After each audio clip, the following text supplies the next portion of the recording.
I know everybody has a busy day, so I won't keep you too long, but I do want to impart some information just by a show of hands. How many people here work with multifamily properties or investors? Hey, there's I see one hand up over there. Great, great. So definitely want to give a chat about this. It's something that's coming up soon. And I think the more information you have, whether you work directly with investors or not, or property managers, it's definitely a good tool in your toolbox. So I'm going to share my screen and then we'll get started. My name is Tony Escamilla. I am the owner of Villa Property Inspections.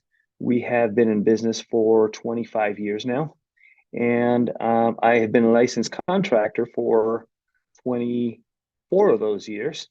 Also a CCPIA certified commercial inspector, NASHI certified commercial inspector, and so on and so forth. I won't bore you with all of those details, but you can see it. I've been around for a little while, done over 9,000 inspections.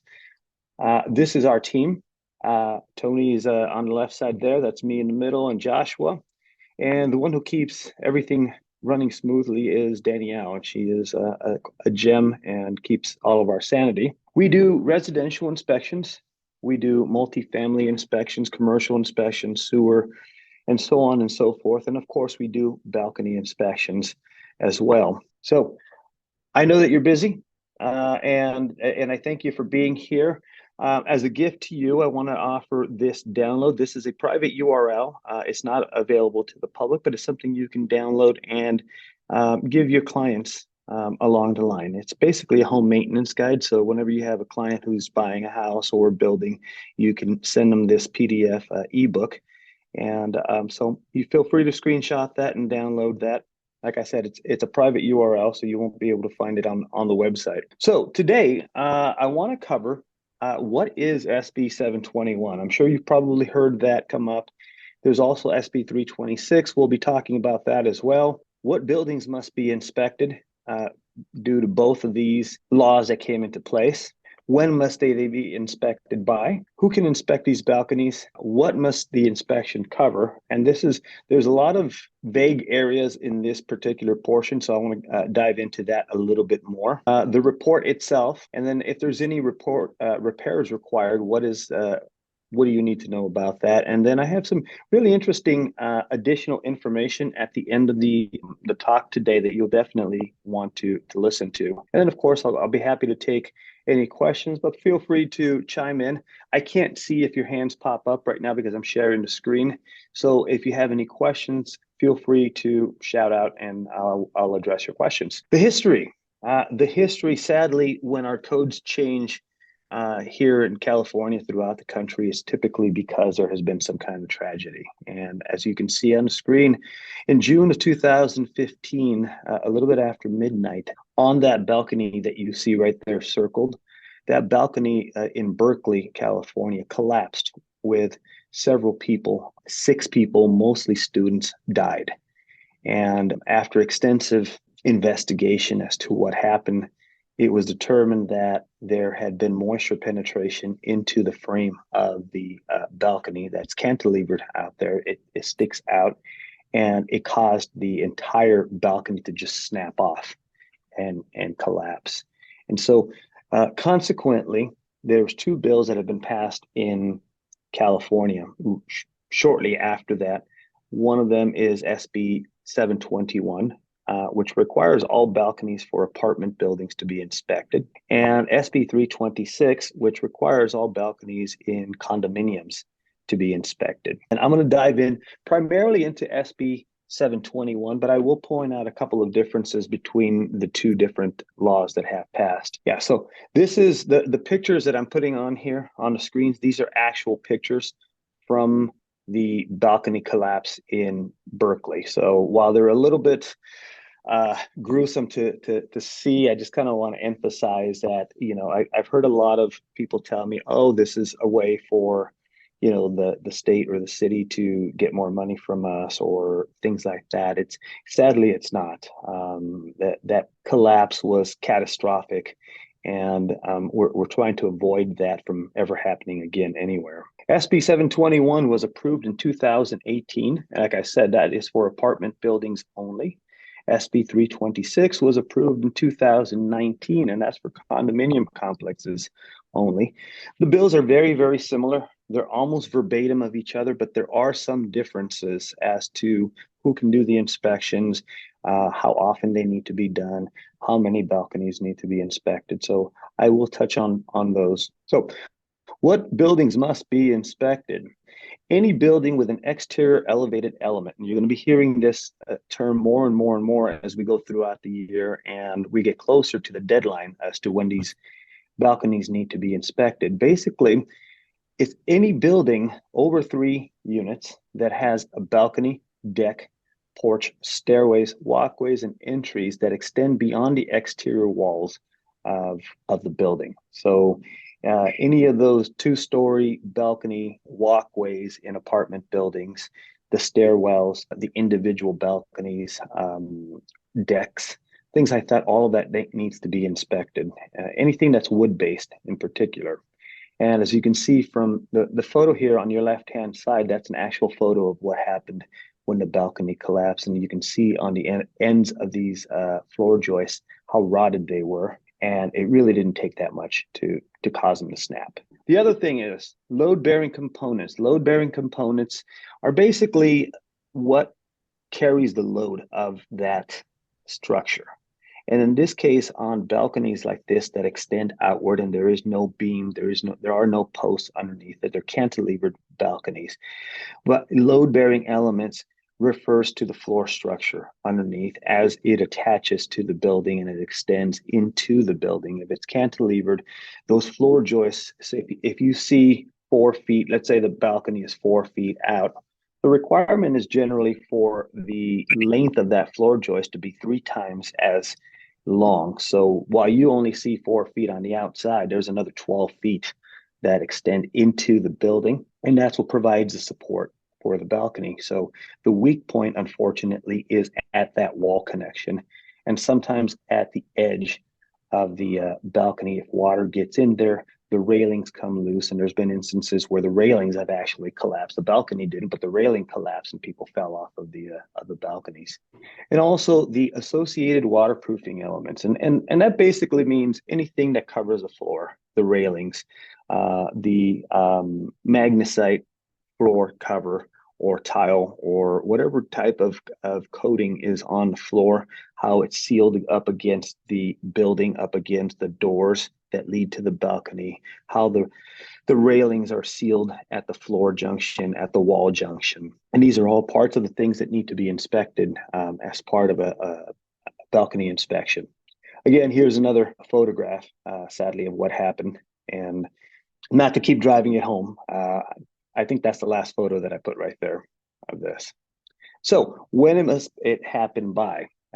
It must happen whether it be an apartment building or a condominium.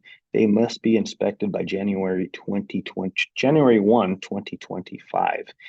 What that is causing a lot of alarm right now, in that we are getting a lot of phone calls from property management companies, HOAs right now, trying to get ahead of this requirement, because as we get closer, as you can imagine, there's going to be a bigger demand for getting these things done in time. And some of these, depending on the size of the buildings, take a good amount of effort to get them done. I had a phone call yesterday, and we want to go check out a building, or a complex, I should say, that consisted of 5 different buildings. And that's going to take a while just to give them an estimate. That's going to take a while to get everything inspected. That's going to take a while to get the report done. And as we get closer to the end of the year, with the holidays, it's going to make it even that much more difficult to get these balcony inspections completed. This is where we have some differences between SB 721 and SB 326. After the initial inspection, the follow-up inspections for apartment buildings is every 6 years, and the follow-up for condominiums is every 9 years.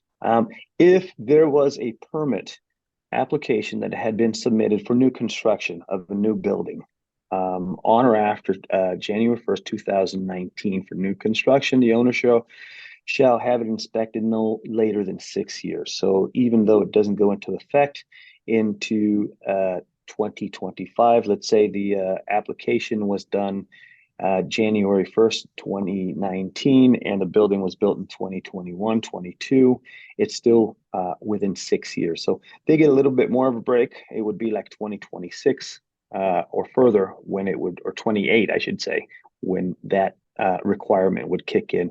And this is primarily for newer buildings. Now, this is another area where there's some differences between SB-721 and 326.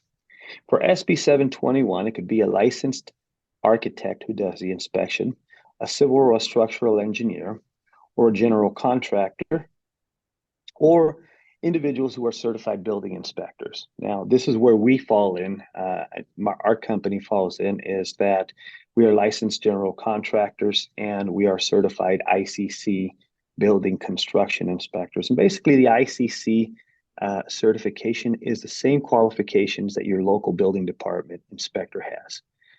So we do work closely with cities, local cities, in getting some of these inspections done. Now, the difference between 721 and 326 for condominiums, the law was almost identical, but for whatever reason, they decided that it needed to be a structural engineer or an architect that can conduct these inspections. So at the moment, we don't offer inspections for condominiums, but we are working on a partnership right now with a structural engineer to be able to start offering those inspections. But we do offer the balcony inspections right now for apartments. What must the inspection cover? As you can see from the photograph right here, these are just some of the items that are covered on balcony inspections. As you can imagine, there are dozens and dozens and dozens of types of balconies, decks, different configurations for stairs. Generally, we are looking at the structure, and probably two of the most important things that we're looking at how is the balcony attached to the building, what kind of support is underneath that balcony, and what kind of railings and what condition are the railings in. On the inspection and the report, which you'll see in the next slide, we will be identifying what the load-bearing components are. In the case of this picture, the wooden post, the beam that's underneath the balcony, and some of them, like I mentioned in the previous screen, they don't have any beams underneath them because they're cantilevered. So we have to identify that as part of the inspection and part of the report. Again, how is it attached to the building? What kind of railings are there? What kind of stairs are there? Are they wood? How are they attached to the deck? What is the condition of the railing? The overall maintenance, the waterproofing system. What type of waterproofing system does it have on the floor? What condition is that waterproofing? And expectations of future performance. And one of the things about doing balcony inspections is this particular balcony that you see in the photograph is very visible from underneath. It's a wood frame balcony. All of the framing is exposed underneath. From the previous photos that you saw, a lot of the balconies are covered with stucco on the underside. And so the framing for the stucco is not, underneath that stucco is not visible. And I'll touch on that in a little while and how it relates to these two laws that are coming into effect. And then, of course, any recommendations necessary for repair or replacement. One more difference between SB 721, which is for apartments, and condominiums, SB 326, is that for apartments, the requirement is that you have to inspect at least 15% of a given type of balcony. For example, if you have cantilevered balconies and you have 20 in the property, you're only required to inspect or have inspected 15%. Now, I obviously don't recommend that, and most everybody who has called us to do the inspections, they figured if it needs to be inspected, particularly if it's a property management company, they want to pass on the complete information to their investors. And I would assume that you would want to do the same thing and just have all of the balconies inspected. SB 326 only actually not only, but requires 95% of the balconies and stairs and all of the exterior elevated elements to be inspected. And that's a big difference between condominiums and apartments. Now, the report, like I touched on a little while ago, the report is basically identifying the components that comprise the load-bearing components, which is, again, how it's attached, how is it supported, and documenting those. We need to have photographs on your report, clearly depicting what is there and what condition it's in. And whether you choose to do an inspection with us or do it with somebody else, part of the reason why I wanted to put this out there today is because there's a lot of conflicting information that I've been seeing out there lately as to what's required and what's not.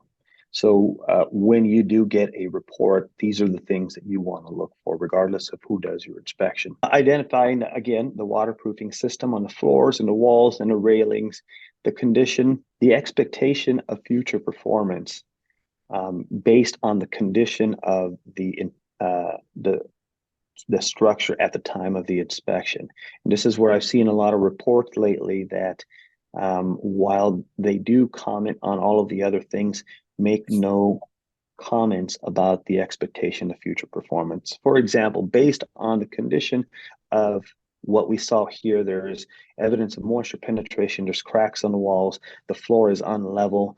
The expectation for the performance of this balcony is that it's going to need moderate to significant repairs in the near future, within the next 2 or 3 years.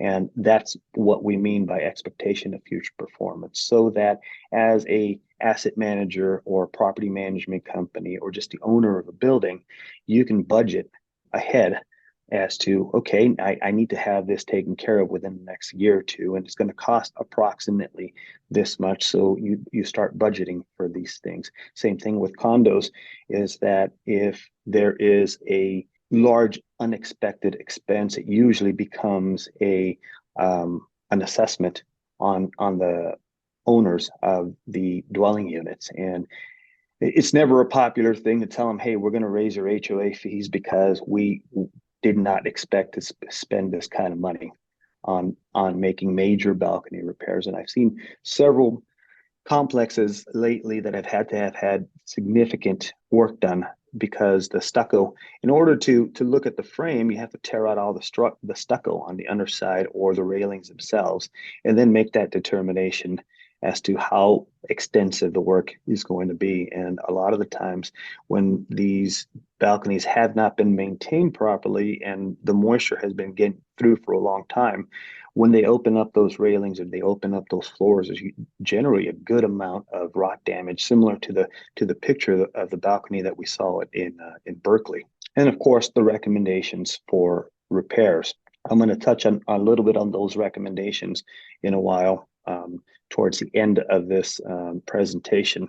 So what if repairs are needed? As you can see, there's a couple of balconies here that have been opened up because there was a determination that moisture had gotten through and it had caused quite a bit of rot damage. On that second story floor that you see the gentleman standing there, the wood along the bottom of the balcony at the very end, which is what we call a rim joist, is significantly rotted. And that's why they had to tear that open. They're going to end up having to replace that rim joist and reinforce those balconies.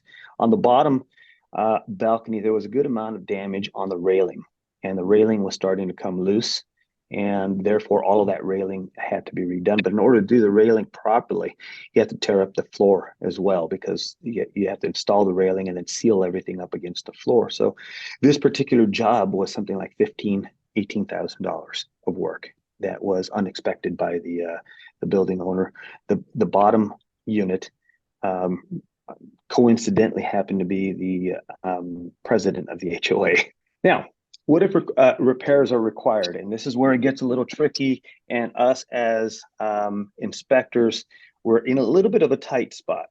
And because if there is immediate threat to the structure, if we as inspectors go in and see, hey, there is some significant settlement on this balcony and it looks like it's moved, And particularly if it's a cantilevered balcony like these right here, you do run the danger of it collapsing, just like what happened in Berkeley. And so we have to let the owner or the property management or asset management person that this requires immediate repair and that the occupant should be prevented access to this balcony. It should be yellow taped and not allow anybody on that balcony until the repairs are done. And those are what's considered emergency conditions.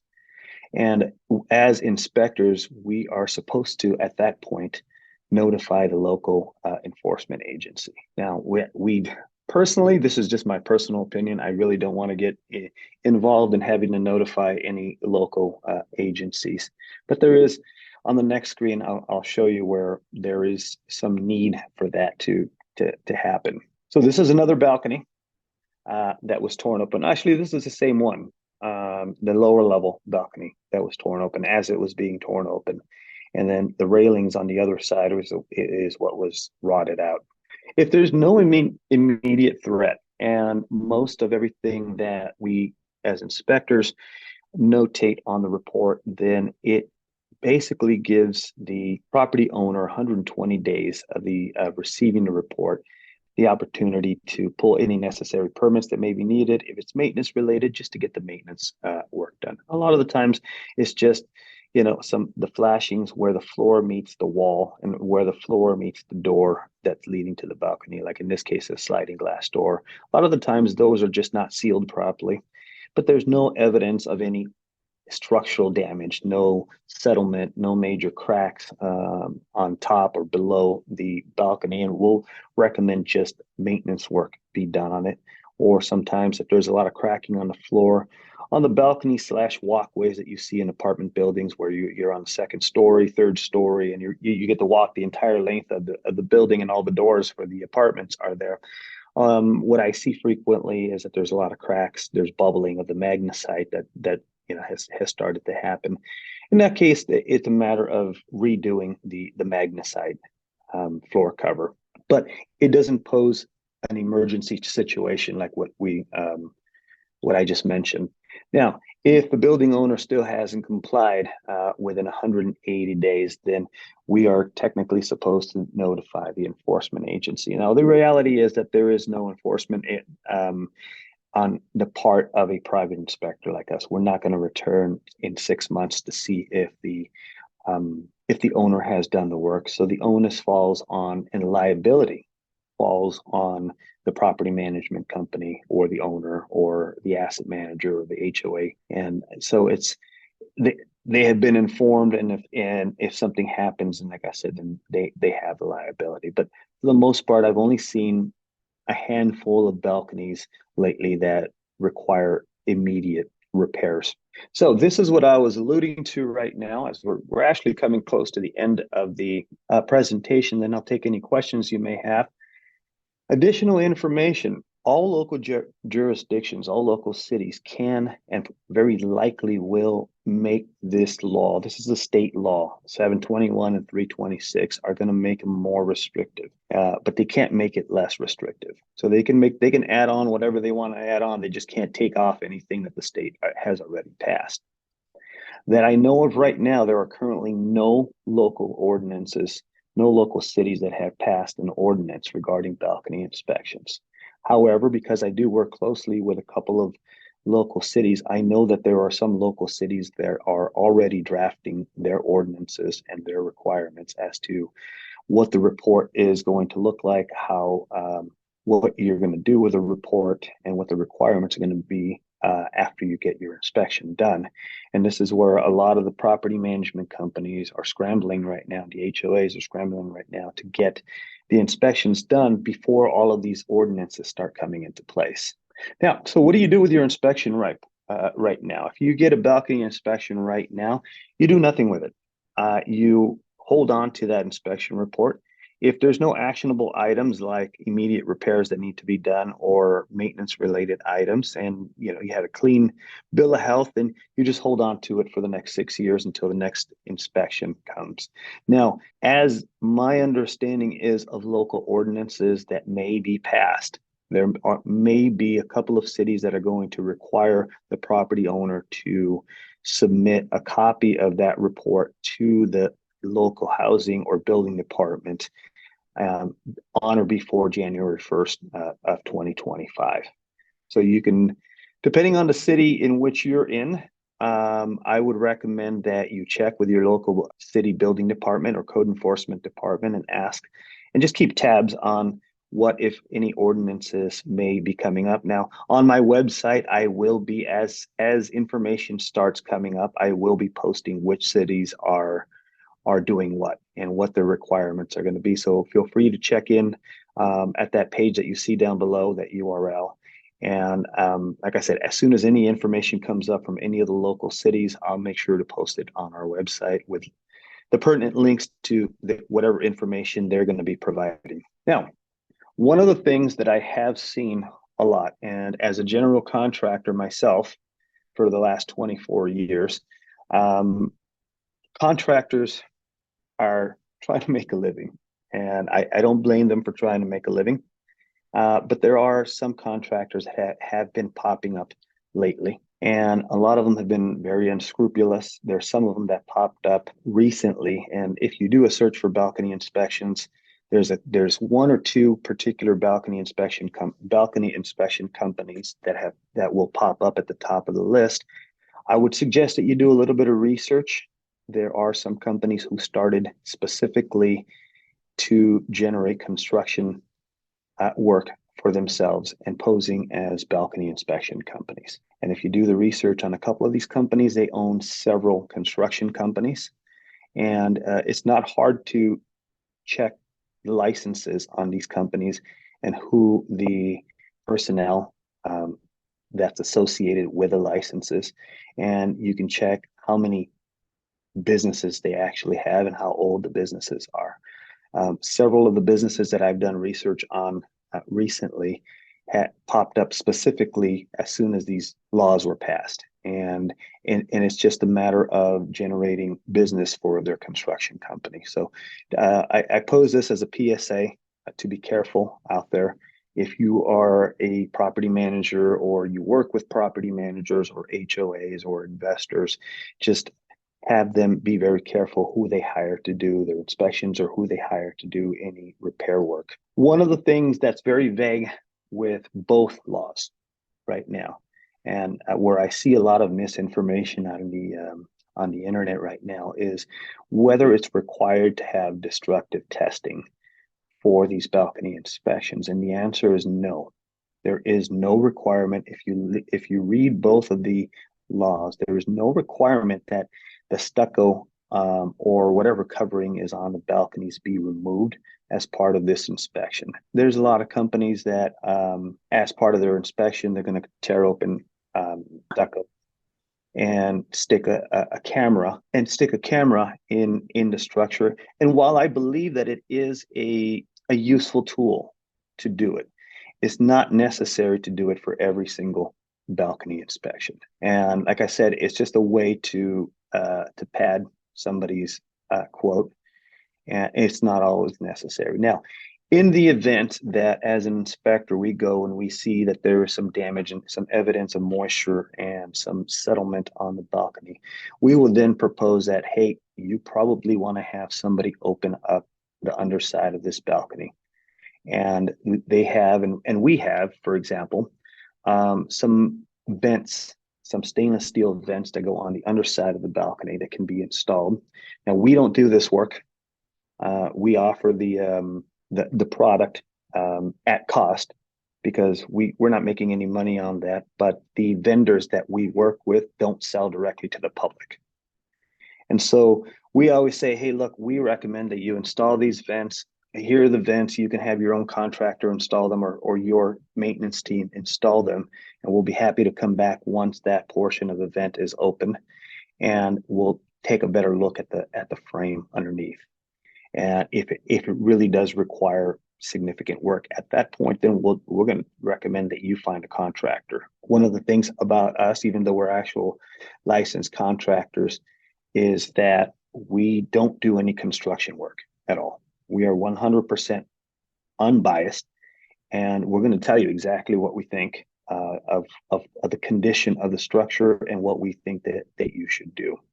Before you hire any kind of contractor, there is on my blog, down below you see that, or on the page for balcony inspections, there's also a link for this blog article which I wrote a little while ago. Tips for hiring a contractor, how to protect yourself when hiring a contractor, the things that you should do as far as researching whatever contractor you're going to work with, and some of the legalities and some of the things that you want to do to protect yourself from an unscrupulous contractor filing a lien on your property.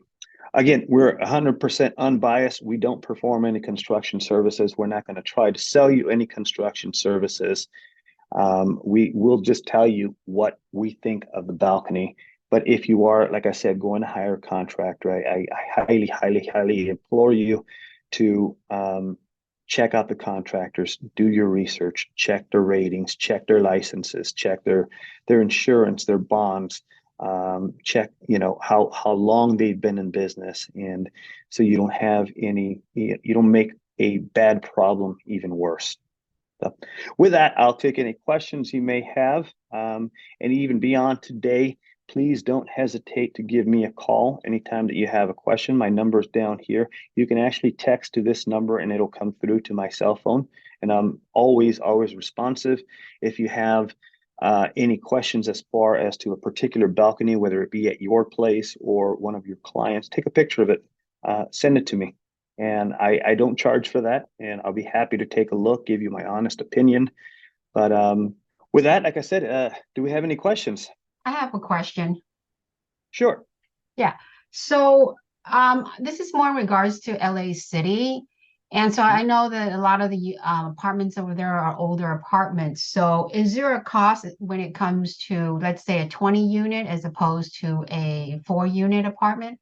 Yeah, most companies have, and I'll be happy to chat with you offline on this. Most companies have a base fee that they charge for the balconies. And it depends on what kind of balconies. For example, if you have to go through somebody's unit to get to the balcony on the other side, and they're individual balconies, that makes the inspection a little bit longer and a little more complicated, as opposed to those long balcony second-story walkways that you see in apartment buildings. They're accessible, clearly accessible from the outside. It makes it a lot easier to inspect, and generally the prices for that is a little bit less than if you have multiple balconies throughout the building. For example, the one that I said that we want to go check out yesterday in Orange County, 4 or 5 buildings, 3 stories, like 3 different types of balconies, walkways, 5 stairwells, and that, obviously that's going to cost a little bit more, but we're very reasonable. But there are some of these companies, like I said, that I've done a little bit of research as to what they charge, and some of them are outrageous, what they're charging right now. And it's primarily because there aren't enough inspection companies out there right now, and the demand is getting higher and higher as we get closer to the deadline. So as we get closer to the deadline, I suspect that those prices are going to start getting higher and higher. And I would suggest that, whether you work with us or you work with somebody else, that you definitely call around and get a few quotes on the balcony inspections. Thank you. Mm-hmm. Oh, I have a question. Oh, sorry. Sure. Thank you so much, Tony. Question is, if I have a client who has a enclosed balcony, so the floor, the sidewalls underneath are all enclosed in the top rail, built in 1970s. It's property managed and by Wall Street property managers. Does that mean if somebody were to sell it, do they have to have that inspection done prior to January 25th, or can they sell it, or does it have to be subject to? No, Do you know? no, it's not subject to. And this is where a lot of the local ordinances are coming into place, or will be coming into place. No city right now that I know of has passed any ordinance requiring for a point of sale inspection on the balcony. So as long as it gets done by January 1st, 2025, it's not the sale of the unit is not contingent on the balcony inspection. It is recommended, like I said, Thank you. because the closer we get to Yeah. to that deadline, the more the demand is going to be and the harder it's going to be to get it in a timely manner, particularly if you're trying to close escrow by a given day. Any other questions? All right. Well, with that said, thank you so much for your time this morning. I know everybody is busy, and I don't want to keep you online here. I hope I was able to present some useful information. Please visit my website. The page has all of the information there. There's also a lot of blogs that I've written about balcony inspections as well. And please don't hesitate to reach out to me whenever you have a question. Like I said, phone calls are always free. You can drop me a text message, put a picture in there. I generally reply very quickly. So with that said, thank you so much.